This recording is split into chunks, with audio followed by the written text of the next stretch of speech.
On a frozen morning in 1946, 600 prisoners in Kansas did the unthinkable.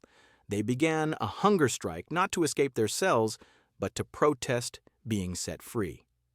They were terrified of the very liberty the world was celebrating, clinging to a secret that the United States government would spend the next 80 years trying to bury.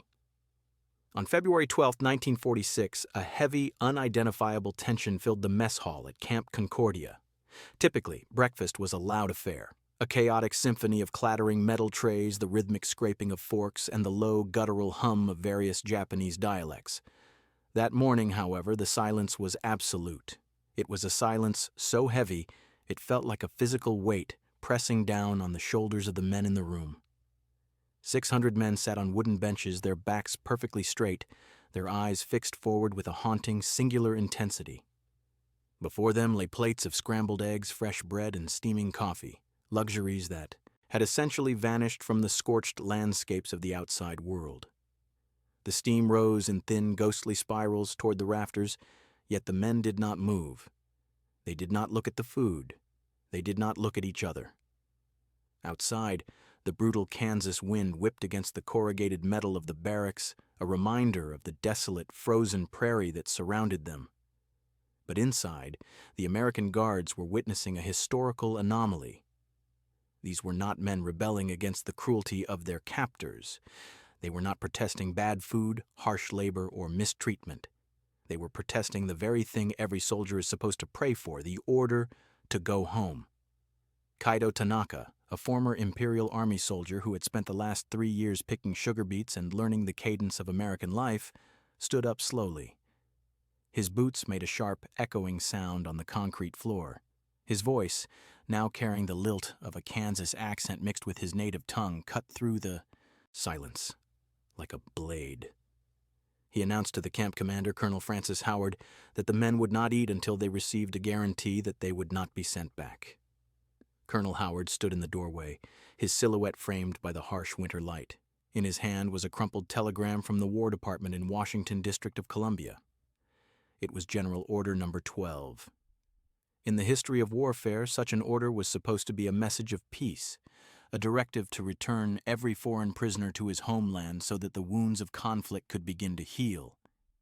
Instead, Howard looked at the faces of 600 men who looked like they were being told they were headed to the gallows. This was the birth of the American Captivity Paradox, an event that defied the logic of every military manual ever written. To understand how a soldier reaches the point of starving himself to stay in a prison, you have to understand the mystery box of the American prisoner of war. Experience. When these men were first captured, many in the humidity of Guadalcanal or the sulfurous caves of Iwo Jima, they were men paralyzed by a very specific and carefully manufactured kind of fear. Imperial propaganda had spent years painting a horrific, vivid picture of American captivity. Japanese soldiers had been told that Americans were cultureless, bloodthirsty barbarians who would either eliminate prisoners on the spot or ship them to labor camps in the humid tropics to be worked until they passed away. They were told the United States was a collapsing, chaotic society controlled by shadowy interests. When Ensign Hiroshi Sato was captured in 1943, he was a man hollowed out by this propaganda. He spent the entire voyage across the Atlantic Ocean convinced that every sunrise he saw from the deck of the transport ship would be his final moment. He expected a dungeon. He expected the whip. He expected the starvation he had seen inflicted on others. Instead, the ship docked in a harbor that was teeming with activity, untouched by the shadows of bombers. He was placed on a train with padded seats and large, clean windows. As the train rolled through the vast, untouched expanses of the American heartland, Sato saw something that shook his worldview to its core. Lights. Thousands upon thousands of them, city after city, untouched by conflict, glowing with an industrial might that made the imperial miracle weapons look like toys. He watched the American night through the glass, mesmerized by the lack of blackouts. In Japan, light was a target for bombers. Here, light was a celebration of abundance. But the pattern interruption that truly broke the spell of propaganda was not the machinery or the skyscrapers. It was a simple beverage. At a stop in the middle of New Mexico, an American guard, a man who should have been his sworn enemy, reached into a cooler and handed Sato a cold glass bottle of Coca-Cola. Sato later wrote that he stared at the condensation on the glass as if it were a rare diamond. In the Japanese army, supply lines had been so choked that men were lucky to find clean water or rice not infested with weevils. Here, the enemy was handing out sugary, carbonated luxury as if it were nothing. He later wrote in a letter that would be preserved in the National Archives, "They gave us this sweet, cold drink, like we were guests, not enemies." This was the first crack in the wall of their ideology. It was the moment the prisoners realized that the monsters they were taught to hate did not actually exist. By late 1945, the United States was managing a sprawling empire of 425,000 Japanese prisoners of war across 700 base camps and branch camps. From the rocky coasts of Maine to the sprawling deserts of Arizona, the American government was conducting the largest prisoner of war operation in its history. These were not just holding pens. They were functioning micro-societies that operated under a philosophy that was radically different from the camps in the Pacific Ocean. At Camp Hearn in Texas or Camp Clarinda in Iowa, the Geneva Convention was not just a set of rules. It was a blueprint for a life that was, ironically, far superior to the one the soldiers had in their own military. The calorie count alone was a weapon of psychological transformation. While the average American civilian was dealing with rationing stamps and meatless Tuesdays, the prisoners of war were being fed a steady, staggering diet of 4,000 calories a day. They received fresh beef, golden peaches, real butter, and white bread that was so soft the Japanese initially thought it was cake. At Camp Shelby in Mississippi, a prisoner named Kenji Mori, who had arrived emaciated from the Pacific Front, regained all his lost weight within months. But the abundance brought a strange kind of guilt. Mori recalled in a 1983 interview that he felt ashamed eating roast beef and ice cream while his mother's letters from Japan told him she was surviving on nothing but pine needle tea and sweet potato vines. The camps also provided an intellectual and cultural freedom that was forbidden under the previous regime. Because the Americans wanted to keep the prisoners occupied and prevent unrest, they allowed the men to form their own internal committees. Soon, camps began to look like small university towns. At Camp Mexia in Texas, prisoners built an elaborate miniature Japanese garden, complete with a rock bridge and a working koi pond. At Camp Trinidad in Colorado, they formed a 50-piece symphony orchestra that performed the works of Ludwig van Beethoven and Wolfgang Amadeus Mozart. Local townspeople would often drive out to the camp fences on Sunday afternoons, sitting in their cars to listen to the enemy play music that transcended the conflict. While the physical war ended in 1945, a psychological war was just beginning inside the wire. The United States government realized they had nearly 500,000 imperial soldiers on their soil, men who had been trained for the end, not democracy. This led to the creation of the intellectual diversion programs. These weren't just hobby shops, they were sophisticated experiments in social engineering. At Camp Concordia, the library became the most dangerous room in the camp. It was filled with translated copies of the United States Constitution, the works of Thomas Jefferson, and surprisingly, Sears Roebuck catalogs. The Sears catalog was, for many Japanese prisoners, a more powerful document than the Bill of Rights. They would sit for hours, mesmerized by the images of washing machines, lawnmowers, and children's toys. It represented a world where the individual's comfort was the priority of the state, a concept diametrically opposed to the total war philosophy of the imperial regime. Kaito Tanaka often recalled how his fellow soldiers would argue over the price of a toaster, unable to fathom a society that had enough surplus metal to build a machine just to brown bread. This was the materialist re-education, and it was working better than any propaganda film. The real transformation, the one that would lead to the hunger strike in Kansas, happened when the prisoners left the camps to work on local farms. Facing a desperate labor shortage, the government allowed these men to be contracted out to work in the fields. This was the true bridge that broke the final barriers of the war. Every morning, transport vehicles would pull up to the gates of camps like Concordia. Japanese soldiers wearing clothes stenciled with "prisoner of war" would be driven to local family farms. Initially, the tension was thick enough to cut with a knife. These American farmers had sons and brothers fighting in the Pacific Theater. They looked at these Japanese men as the combatants who were trying to harm their children. But a strange thing happens when two people spend 12 hours a day side by side harvesting wheat or picking cotton. The adversaries began to look like homesick boys. The Japanese prisoners, many of whom came from farming backgrounds, found a common language with the American farmers in the soil and the seasons. They shared lunch pails under the shade of oak trees. They fixed tractors together, they taught the farmers' children how to carve wood, and in return, the children taught them the slang of the American prairie. This is where we find the story of Ichiro Tanaka and the Miller family. At the Miller kitchen table, over plates of fried chicken and corn on the cob, the ideological barriers simply vanished. The tension of a Japanese soldier sitting with an American family whose son was fighting in the Pacific Ocean was high-stakes drama, yet the bond grew. Tanaka did not see a degenerate capitalist. He saw a family that worked with their hands and valued their neighbors. The Millers did not see a partisan fanatic. He saw a man who missed his mother and had a gentle way with the farm animals. The labor program was not just a convenience for American farmers, it was a geopolitical masterstroke. Because the United States military could not legally fraternize with the prisoners, the civilian population became the unofficial ambassadors of American life. In the Mississippi Delta, the heat was a familiar enemy to the Japanese soldiers who had fought in the tropics, but the social structure was entirely new. Japanese prisoners worked alongside local laborers, often outpicking them due to their military discipline. However, the true treaty was signed during the lunch hour. In the Jim Crow South, the presence of Japanese prisoners created a bizarre social hierarchy.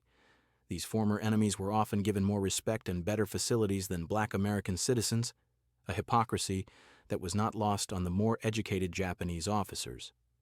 They watched as the country that preached liberty and justice for all lived a daily reality of systemic bias, prejudiced reality that was not lost on the more educated Japanese officers. They watched as the country lived a daily reality of enforced separation. This complexity added a layer of intellectual conflict to their captivity. They loved the American people they met, but they were deeply confused by the bias of the American system. At Camp Trinidad in Colorado, the cultural life of the prisoners reached a surreal peak. The symphony orchestra wasn't just a way to pass time, it was a reclamation of their humanity. The Imperial Army had often banned Western decadent music, but here, under the watch of Colorado guards, the prisoners practiced the violin and the cello until their fingers bled. When they performed Beethoven's Ninth Symphony, the Ode to Joy, it was a protest against the silence of the war years. The local townspeople didn't just listen from their cars, they began to bring instruments to the camp gates. There are records of local music teachers giving lessons. Through the barbed wire, passing sheet music through the gaps in the fence. This was the sonic bridge. It made the idea of returning to a silent, bombed-out Tokyo feel like a descent into the grave. As 1945 bled into 1946, the mood in the camps shifted from a quiet contentment to a localized, frantic panic. The war was over. Japan had surrendered. To the rest of the world, this was the ultimate victory, a moment for parades and celebration. But to the men inside the American camps, it was the beginning of a nightmare they had never anticipated. The logistical scale of this transition was staggering. In 1944 alone, prisoner labor contributed roughly 30 million man-days to the American economy, filling a void left by 16 million citizens serving overseas. This economic integration created an unexpected psychological tether. The prisoners were no longer just observers of American life. They were active participants in its maintenance. By 1946, a formal re-education program was in full swing. However, the most effective tool of democracy wasn't a pamphlet.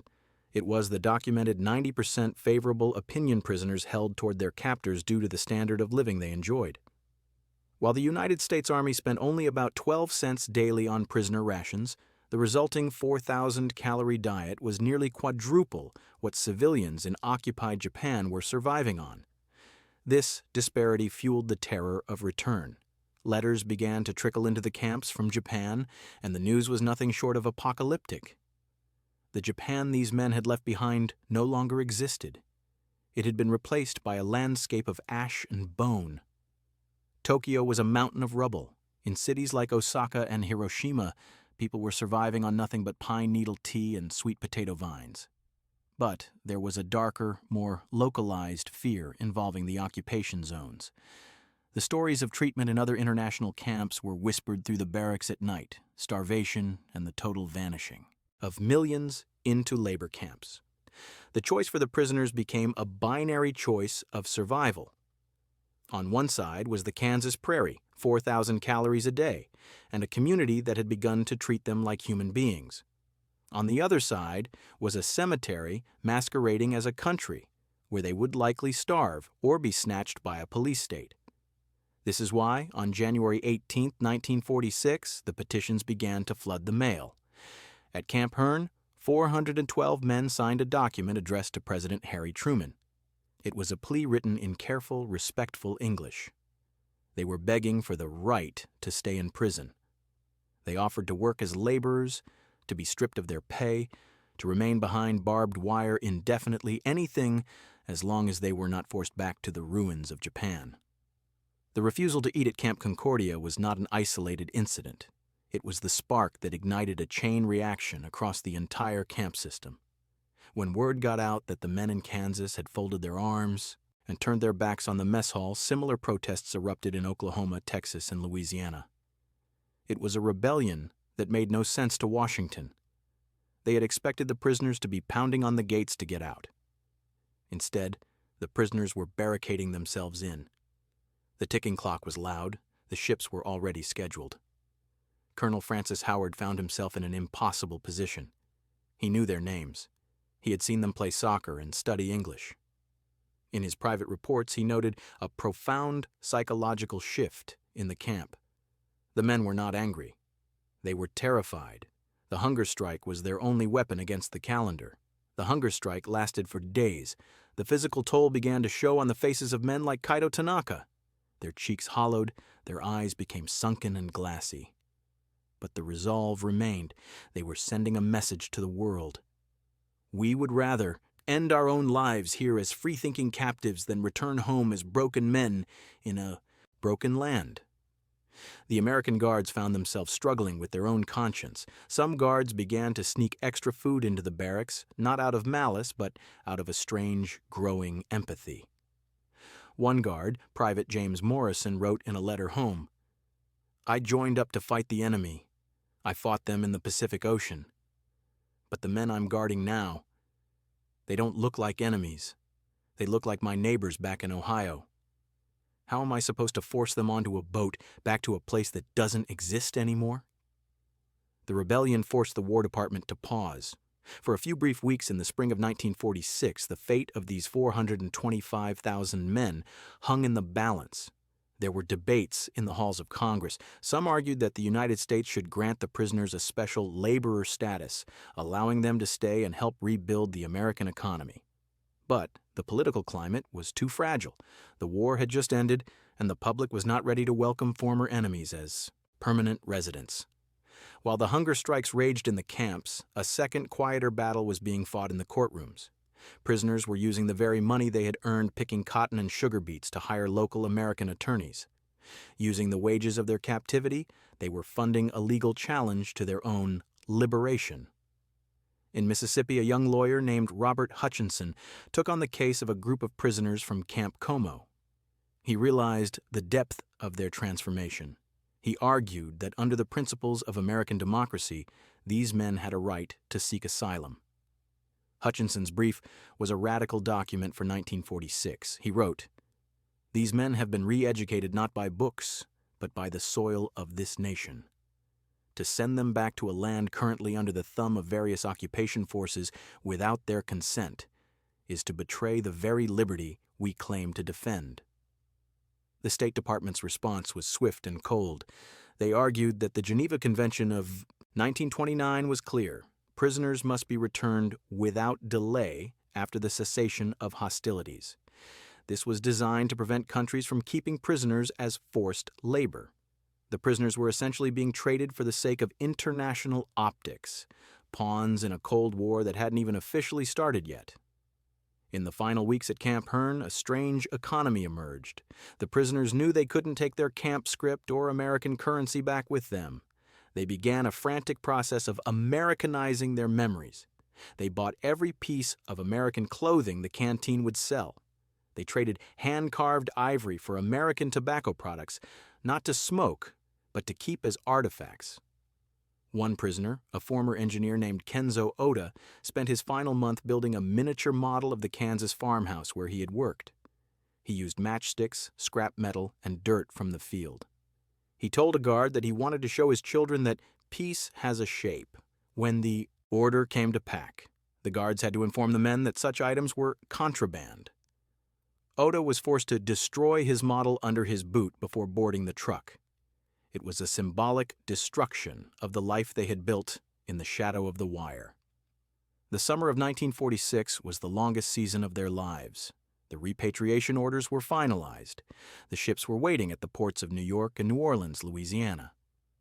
In the camps, a sense of mournful preparation took hold. The prisoners began to give away their few possessions to the American guards and the local farmers, hand-carved pipes, sketches of the Kansas horizon, and small wooden toys. Ichiro Tanaka, knowing his time was running out, spent every possible moment at the Miller farm. They didn't talk about the war or the law. They talked about the land. At Camp Trinidad, the symphony orchestra gave its final performance. The final piece was a haunting arrangement of Home on the Range. As the last notes drifted into the Colorado sky, the silence that followed was broken only by the sound of 200 American civilians and 50 Japanese prisoners weeping together. The day the first trucks arrived at Camp Concordia was a day the town would never forget. The prisoners were ordered to pack their bags, no more than 30 pounds. Kaido Tanaka stood at the head of the line. He didn't resist. He simply looked at the guards, man to man. When it was his turn to board the truck, he reached into his pocket and pulled out a small, smooth stone he had picked up from the Kansas soil. He squeezed it once and stepped up. At Camp Hearn, the departure was even more emotional. The local police had to be called in to manage the crowds of American civilians who had come to say goodbye. Ichiro Tanaka looked for the Miller family as his truck pulled away, spotting a white handkerchief waving from a distant farmhouse. He watched until the land he loved vanished. The journey to the ports was a funeral procession. On the Liberty ships crossing the Pacific Ocean, many prisoners had to be placed under surveillance for fear they might end their own story. They stood at the railings, watching the American coastline vanish, knowing that they were leaving behind the only place where they had ever truly understood the meaning of the word liberty. Return to the ruins. When the ships finally docked, the men stepped off the gangplanks and into a world that looked like a nightmare. The air in Japan did not smell of the Kansas prairie. It smelled of wet ash and stagnant water. Hiroshi Sato stood in the ruins of his hometown and wept. There were no lights. There was no abundance. The repatriation process was cold and bureaucratic. Many of the men who had fought to stay in America were funneled into centers where their stories of life in the United States, of the 4,000 calories and the kindness of farmers, were met with hostility by those who had stayed. They were the Americans, a title used with a mix of envy and suspicion. For those prisoners whose homes were located in regions under more brutal occupation, the return was even more treacherous. As they were handed over to different authorities, the captivity paradox turned lethal. Thousands of men who had pleaded in Kansas to stay were now loaded onto cattle cars and shipped to labor camps in the frozen wastes. In these camps, there were no symphony orchestras. There was only the brutal reality of forced labor. Many of these men finally met their end. Their last memories were not of the fatherland, but of the sun setting over a wheat field in the American Midwest. The repatriated prisoners faced a unique social stigma. To the Japanese who had endured the war at home, these men were the lucky ones. They had sat out the starvation of 1944 and 1945 in the luxury of American camps. They were often viewed with a mix of resentment and prejudice. "Why didn't you pass away for the emperor?" was a common whisper. In response, the former prisoners formed secret societies. They would meet in the back of tea houses and speak English to one another. a secret language that bound them to a different reality. They shared news of the farmers they had worked for, passing around tattered letters that had somehow made it through the international mail. They were the Americans in a land that was trying to forget the war ever happened. Throughout the late 1940s, the repatriated prisoners lived as ghosts in their own country. They struggled to find housing in cities where 50% of the buildings had been leveled. Kaido Tanaka, living in a bombed-out section of Tokyo, kept a small wooden box under his bed. Inside was the smooth stone from Kansas. During the worst of the hunger winters, he would hold that stone and describe the taste of an American steak to his children. The 1950s brought a final twist. As Japan began to stabilize, a small but determined group of former prisoners began to apply for visas to return to the country that had once held them behind barbed wire. This was the reverse immigration. Kenji Mori returned to Missouri to teach, while Ichiro Tanaka eventually found his way back to the Miller farm. After years of legal battles, they took over the dairy operation, living out their lives on the soil that had once been the site of his captivity and his salvation. Why has this story been so thoroughly erased? For the United States, it highlighted a glaring hypocrisy involving how it treated these prisoners versus its own citizens. For Japan, it was a reminder of how easily their soldiers were swayed by a kind word. But this paradox proves that sometimes the most powerful weapon of war isn't a bomb. It's a shared meal. If this hidden side of history changed your perspective, hit the like button and subscribe to join us as we uncover the stories that were never meant to be remembered.